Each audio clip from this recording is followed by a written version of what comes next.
I would say what he said is right. 85% of candidates who come out of coding academies find job.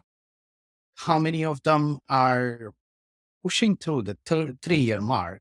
I don't know. I don't Mm. have so that, right? So the first 3 years are very crucial um, for a software engineer. Welcome, everyone, to the TechGuide podcast, where we give actual advice to those wanting to break into tech or are looking for their next gig. We have Aneesh on the podcast today. Welcome, Aneesh. Super excited to have you on today to talk about your career advice for those wanting to be software engineers. So thank you so much for joining us today. Thank you. Thank you so much for having me. And hello, everybody. Yes, it's going to be a great conversation. And whenever I have a software engineer on here, I always love hearing about like how they got so passionate about technology or how they were first introduced to technology, because they always have a device they fell in love with. If it's like a Nintendo computer they were interested in, a program they learned. So for you, was there like a specific moment in time you remember falling in love with like technology and coding? Yes, actually, I, s- I started quite early, like in the 2000s. Mm. So we didn't have devices like this then, right? What I saw was a computer game in a carnival called Dave, which is a DOS computer game. I saw it and then I was thinking, what if I could make it? I could make something like it. So that was the beginning of it. That's when I decided to change my thought process from becoming a teacher to a computer engineer. Computer science was quite new in the sense in schools and things like Yeah. that. Not very new, but relatively new, right? Computer science and programming is relatively new. I actually appeared for a state examination and got qualified to be in a government college. And that's how I became an engineer. I didn't pay much to be an engineer. Lucky me. I don't think that works anymore. So, so that's the beginning of it. So it started out at a carnival where you found a game that you love. Is that what I Yes, heard? it was on at a carnival. I saw a game, and then I thought, "This is cool. Right? Yeah. What if I could build something like this?" But I never built any computer games yet. That's That that is very fair. And I do want to talk about coding as like a general thing. That's going to be a big conversation for today. And we're going to talk about coding academies because you're a mentor at coding academies. You've been involved with coding academies, a little bit about coding academies. And I grabbed this stat to really kick us off because around 86% of coding bootcamp graduates found jobs within 180 days of completion of completing a bootcamp. I'm curious, can you talk a little bit more about the value of coding academies if someone's thinking, I don't know if I want to do a coding academy? What would be your pitch on why you should consider one? one one one main thing I could think about coding academy is that they are more tailored towards finding a job. They are Mm. not tailored towards teaching you about science. Fair, uh, because those who are going to coding academies have that the mindset of breaking into tech or getting into tech to make money, probably as the primary motive. And Mhm. that's fair, right? Coding academies are tailored towards that, is what I think. So they kind of pick and teach you things uh, through a short curriculum, which would help you land a job really quick. For example, some of the coding academies I have mentored at, they pick React, which is really hot web development. When you look at the number of jobs available for React versus number of jobs available for C, that's where they pick, right? Traditional schools are, I would say, is a little different. They are more on teaching rather than finding a job, which is actually Mm. bad. They both of them can benefit from the success of the other, right? Yeah. And and figure out or just have a balance is what my take is, right? So I would say what he said is right. 85% of candidates who come out of coding academies find job. How many of them are pushing through the 3-year mark? I don't know. I don't Mm. have so that, right? So the first 3 years are very crucial um, for a software engineer. Those numbers are also something coding academies are pretty new. So it's very Yeah. recent. So those numbers we may get in next 5 or 6 years uh, to see where these folks are, these Yeah. 85 or 100 folks are with respect to being in leadership positions in different companies or with respect to becoming managers or leaders and whatnot. To answer your question, coding academies have a very thin target. That's to find you a job in tech. And they're very good at it. They're very good at it, which I have seen Yeah. firsthand. By the way, Yeah. Yeah. Well, I'm curious. Of course, I have to ask the question: why, like, the first 3 years, like, so critical in someone's that's career? yeah. So the first 3 years for a software engineer, I wouldn't be able to tell about anybody else. So the motive behind you becoming or you want to break into tech, that kind of veer off in the first several months. And that's Mhm. when you have to hit the hard reality because coding academy teaches you for 9 months, but this career is constant learning of 90 months.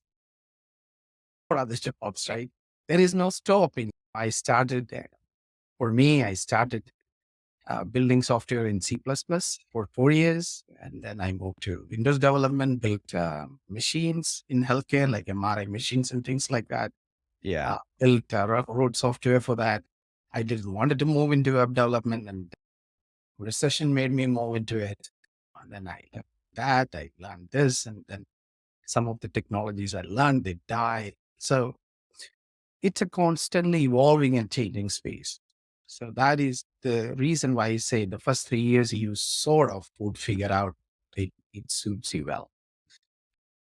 If you are in, for example, writing code, do you enjoy doing it? Do you want Mhm. to pursue that? Or if you are focusing on becoming a leader, do you want to become a staff engineer? You want to become a project manager eventually, and then do you enjoy leading people? Those sort of things will come out of after that first 3 year period. The first 3 year period is, I generally think, what I do is prime, what I build is the best, the Yeah. language I use is the top. Yeah. That's generally what I felt. I'm like, I'm C++. This is the best language in the world, right? I know, and Java. Yeah. That's what I thought, right? So then eventually you mature enough to see through things, and then you see at the end of the day, engineers do the job, but it's just tools, right? Yeah. Which is our frameworks. So that's what my thought about the initial phase of your career. That's when you literally get shaped up. Uh, and then you sort of, sometimes you feel like you're not cut out for this. Sometimes you feel like, yeah, I can push through this. Yeah, that's what I think you made an important point too, because a lot of people probably do go into software engineering because it is such a high paying job. I don't know what the right out of like school starting wages, but it's high. It's probably six figs for a lot of different Really. companies. And so it's those first 3 years where you're really doing the hard jobs where it's okay, yeah, I'm getting paid a lot, but I'm not feeling the value of here. I want to talk about like getting a mentor within the first 3 years. Within you hop into a software engineering role, like, how important is it for someone to find a mentor to, like, really pull themselves out of it? Is it important in a software engineering role, or how do you approach that? It is important. Mhm. Some shape or form, it is very important to have. At the time when I was right out of college and looking for a job in 2004, I would say I didn't know, or nobody told me, "Hey, you need to have a mentor, you have to post or look for jobs here or there." I Yeah. was just lucky to find a job, right? Some job. So having a mentor will help you take away some of those pain points. That's what I'm Yeah. saying. Where am I going? What am I doing with this? How do I handle the pressure, right? A junior engineer feel the pressure, right? Feel pressure of delivering things. I mean, everybody feel pressure Yeah. in computer science in general, in IT field in general, but junior engineers feel that a lot more, right? Constant change is happening to the work environment. constant pressure on delivering things breaking, right? Yeah. Which may not be very used to. Having a quality mentor would help, right? Mm, Some people are lucky to have them for example, in their work environment itself. Some people are not. Having, since I contributed to a coding academy and I have some community building experience, I have noticed certain new startups which spun in the space provide interesting mentorship. For example, mentoring club, which is mm, a startup, which is non-profit. The type of mentors they have, look at their profiles. Amazing. Folks who are from top 100 companies who are in for IT, sure. right? So I would suggest students to go look there if they can find one within their circle. Yeah. And I want to talk about a coding boot camp as well that may provide some mentorship, but you're going to provide light on that. Let's talk about the .NET Foundation, which is a nonprofit that you are involved with. Can you tell us a little bit more about .NET Foundation, the coding boot camp that is? Okay, so .NET Foundation is a nonprofit organization which actually builds and promote open source software pertaining to .NET. So mostly it's a nonprofit. That's a key thing, right? And it is Mhm. open source, but mostly promoting open source software closer to .NET. When I say .NET, things you write with C Sharp, Azure, building WPF or libraries in .NET, libraries in C Sharp and things like that, right? And they do have an education committee, which actually works with certain coding academies to give sponsorship to students who are in need, right? But they don't have a coding academy as such, right? Mm, The coding academy where I have contributed to is a New York based in person coding academy called pursue.org, which is located in Paris. interesting. And yeah, what are some of the resources they provide students? If someone's like signing up, they're like, hey, like I'm going to do this. This is like what I want to do. Can you tell a little bit more about like the mentorship that they would get or some of the resources that would be provided to them? Sure. In the beginning, generally there are multiple levels of interview. Pursuit, which is the coding academy I contributed to. I wasn't teaching as such, but I was mentoring in Hmm. a different capacity, mentoring with fellows capstone projects, mentoring,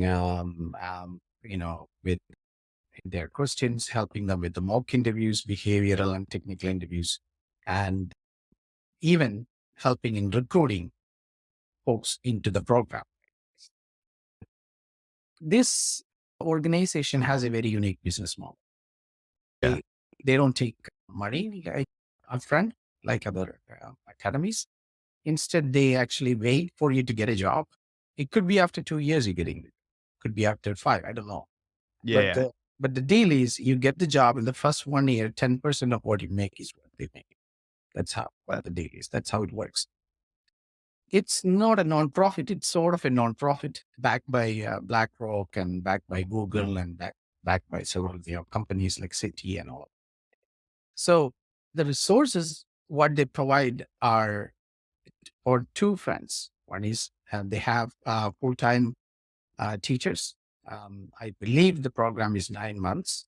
Yeah. And they have, as I said, mock interviews done by interesting folks across the industry.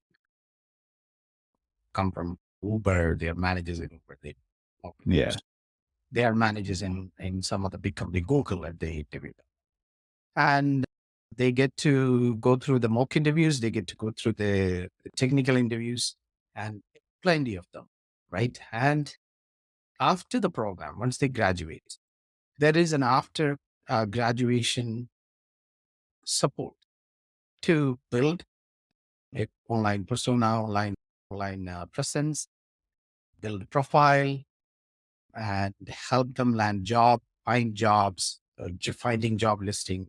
So the academy works with them till they find the job, I like which that. which is what should be the purpose of a coding academy in my take. Beyond teaching, at the end of the day, they sort of make sure that most of the folks land on jobs. So the resources, as I said, they have their own office space. They get computers and laptops and Hmm. things like that. And they have full-time curriculum. And I think in pandemic, they gone online and I know of that, but they were in person, like a school in person curriculum and teachers from full-time teachers and volunteer teachers, right? And after the Yeah. graduation, they have capstone projects and this sort of help. Yeah. Well, let's talk a little bit more about careers and jobs within this field because the Bureau of Labor Statistics predicts a 22% growth in the field from 2019 to 2029, which is huge. Can you tell us like what's one challenge that will come though with being a software engineer in the future? Yeah, which I already mentioned. It's a 4-hour change field Mm, and a consistent and a constant learning. That's the biggest challenge we have, right? You stick around for long enough, then you see more and more changes happening. For example, there is AI yeah. coding tools, right?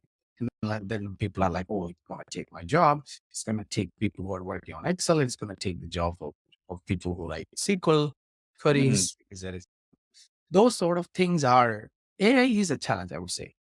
Take away some portions of software engineering jobs for sure. Other thing is this constant learning, which can be eventually tiring, right? Mm, It changes. always changing. There is never an end to it. And beyond that, I think this is a very secure profession where the number of jobs are a lot and it's constantly growing. Recessions could affect them, but it always bounces back. I went through Yeah. recession in 2008 and I switched jobs during that time as well. So I have seen the ups and downs of this career. So I would say you're right. It's going to create more jobs. And why? Because everything is tech. Yep. There is now they say sleep tech. What is it? Mattress. Yeah. What is that? Literally. Right? What is not tech? There is a Exactly. pillow. The pillow will calculate whether how long you're going to sleep, right? And they put something in it. See, then they need a software engineer. Right? So Exactly. they want to see the dashboard. They want to build an app for the Apple Watch and show them how long they slept, right? Software engineering. Yeah. This is going to grow. It's not. Yeah. That's what I think is like so cool about being a software engineer is like that sleep tech. I'm a huge fan of 8 Sleep. I have a Whoop myself. I'm very big into sleep tech. So no hate on sleep tech to anyone listening. But yeah, I think it's so cool because software engineers, they're able to build like this dashboards and stuff. And you got like the job's not going to be replaced and you are going to use AI in some sense. And that's what I want to ask is like, how can a software engineer use AI to complement their like day-to-day lifestyle? Adapt and change is what I would say, rather than oppose. Mm, I have used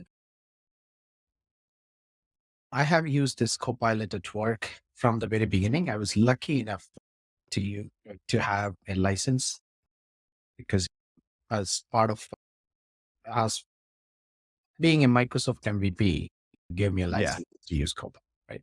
So I have seen the capability it has.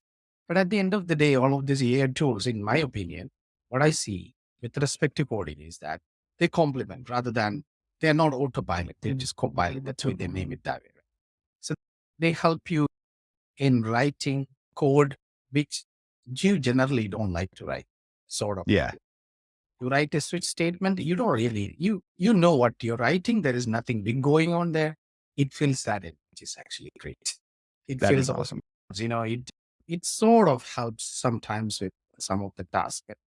At the end of the day, something very unique you're doing, it doesn't help. I mean, You Yeah. can do suggestions.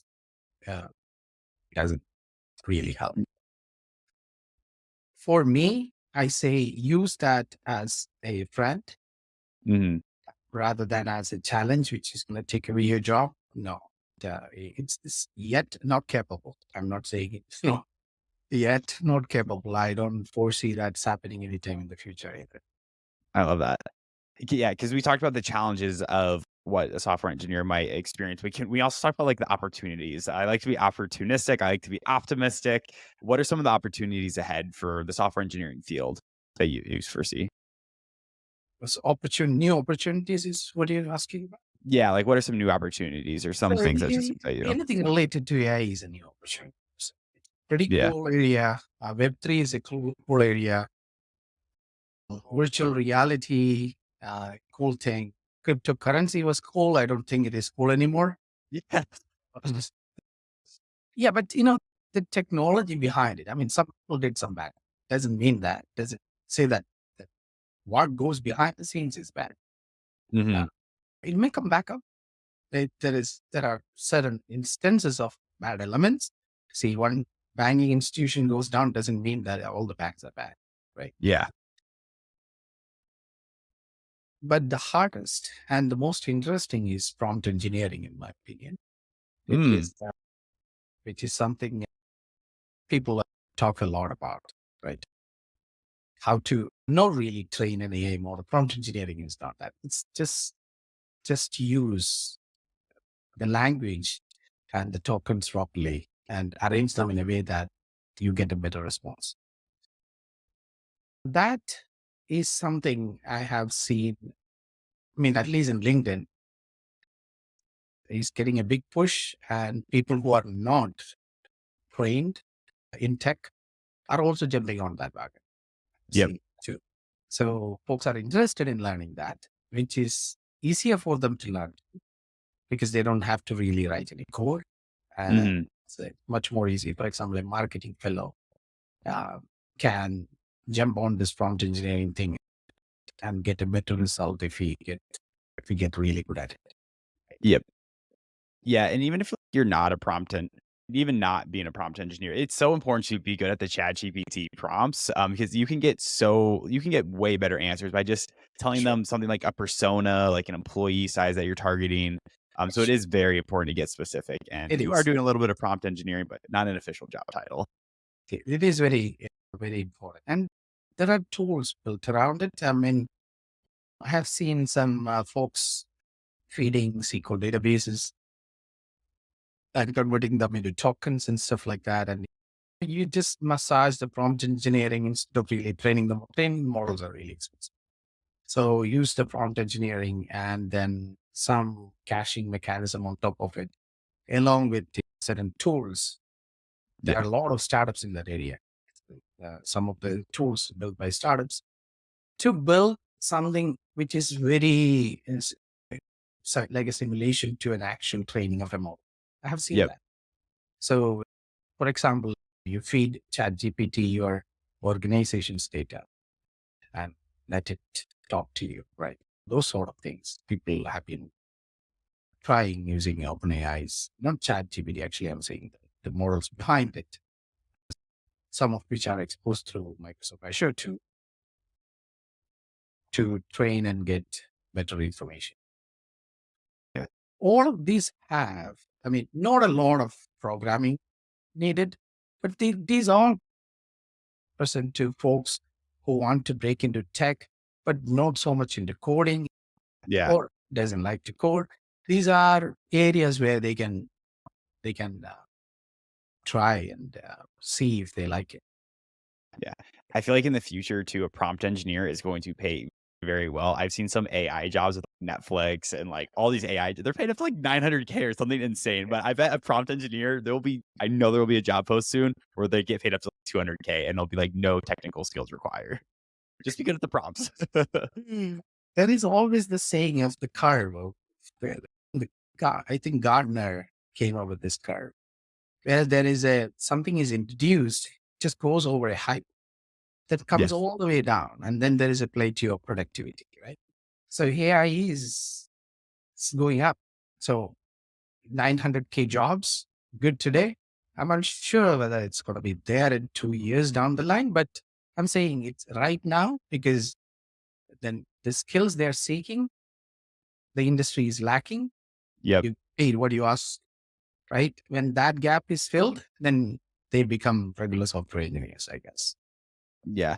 And I don't know how how I feel about AI right now is like basically that curve that you talked about. I feel like we're definitely on the up, but like, I can also sense that people are not talking about ChatGPT as much on LinkedIn. About 4 months ago, it was crazy on Crazy. LinkedIn, all the ChatGPT stuff. And it's honestly died down. So I don't think we're on the down yet, but there might be.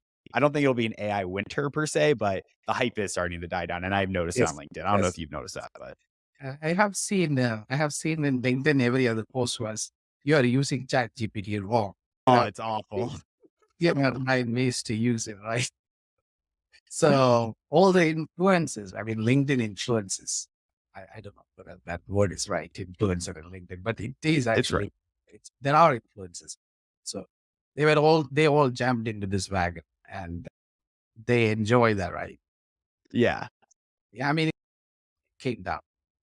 Yeah, but it's still a great industry to be in. Everyone's talking about it, and it will not go away.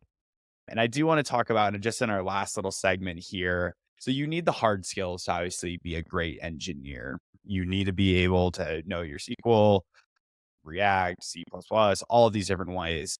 But can you tell us like 2 soft skills someone should acquire to be a great software engineer as well? I would say you don't stay a software engineer forever. So Mm, leadership skills is leadership skill and ability, the social skills, right? So you can be a basement engineer, right? Forever. I mean, yes, of course, we see that in the movies that they have basement basement. engineer. Yeah, that's not true for software engineers.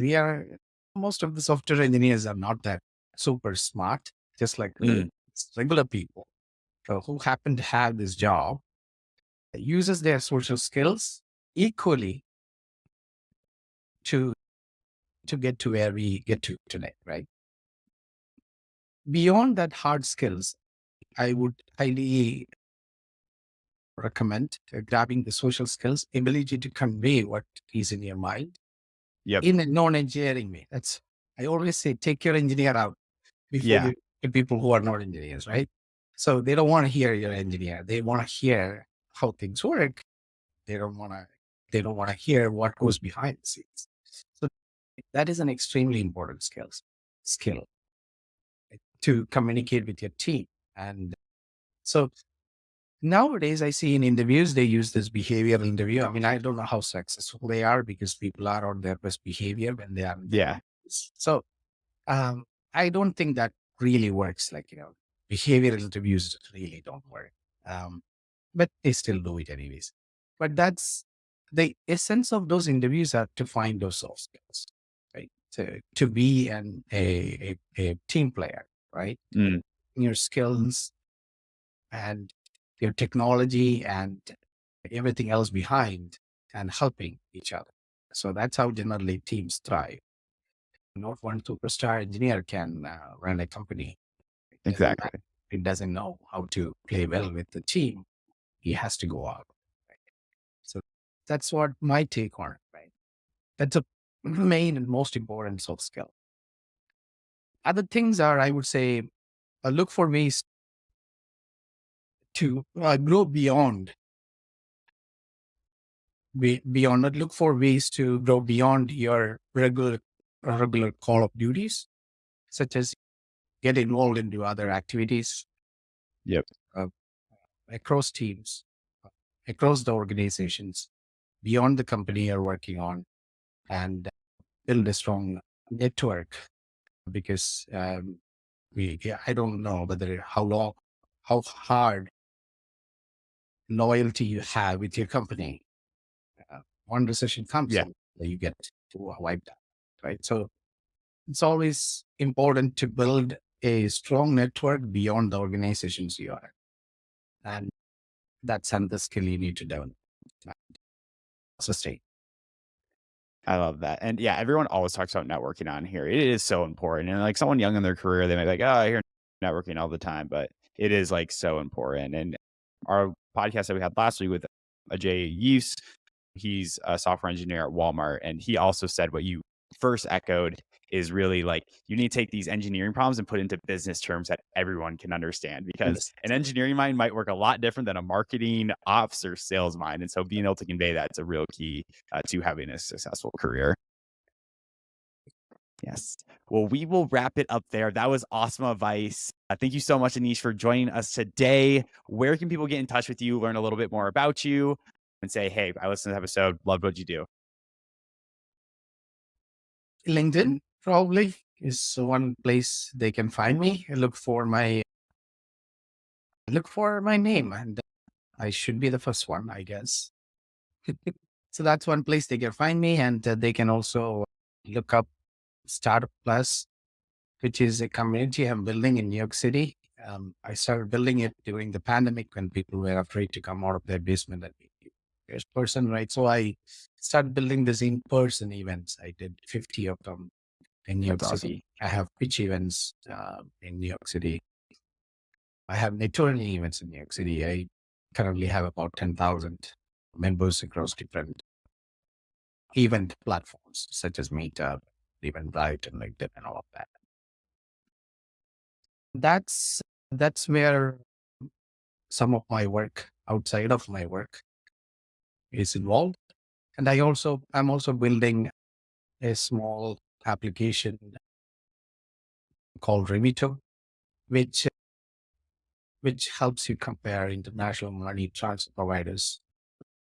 You know what their fees are and who is giving you better rate and things like that. So which the app actually supports about 60 countries right now, which is also one of my passion projects. And you can look that up, Remito.app, online. Well, you have a lot going on. Everyone definitely reach out to Anish. You are awesome. So thank you so much for joining us today. Awesome episode. Thank you, Ryan. It's wonderful to be here.